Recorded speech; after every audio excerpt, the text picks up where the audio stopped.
Countless piranhas began storming into the swimming pool like maniacs, and the whole atmosphere turned into complete chaos. Within moments, the entire pool was filled with blood. So the story begins a day earlier. Two girls, Marty and her friend, were sitting by the lake. Suddenly, they spotted a piranha fish in the water. Frightened, they quickly stood up to leave. The piranha rammed into a wooden plank and broke it. The girl in the back lost her balance and fell into the lake. Marty quickly reached out and pulled her up.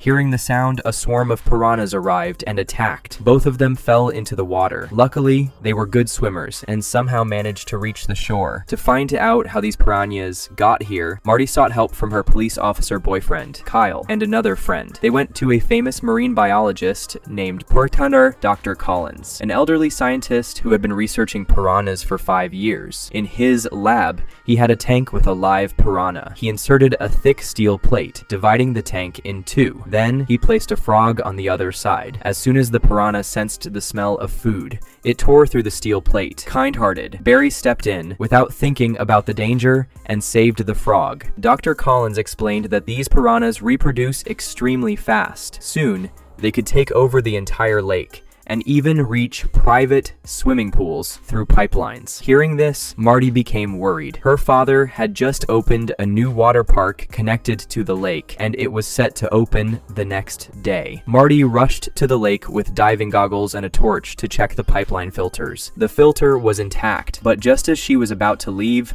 a piranha suddenly appeared. A large group followed. Kyle immediately dove into the water and rescued her. Back home, Marty was still shaken. She tried to relax in the bathtub, but through the pipeline, a swarm of piranhas entered the bathtub. Thankfully, it was just a nightmare. The next morning, Marty found her father and told him everything about the piranhas, but he didn't take it seriously. The water park was already crowded. Her father turned on the pump and began filling the swimming pool. One piranha made it past the filter and entered the pool, biting a child. Marty rushed to her father again, warning him that piranhas were in the pool. She begged him to evacuate everyone. Kyle arrived too and tried to stop her from speaking out, fearing mass panic. Marty began yelling at the top of her lungs, warning everyone about the danger underwater, but Kyle forcefully dragged her away. Countless piranhas burst into the pool like maniacs. The scene turned into absolute chaos. Within seconds, the water turned red.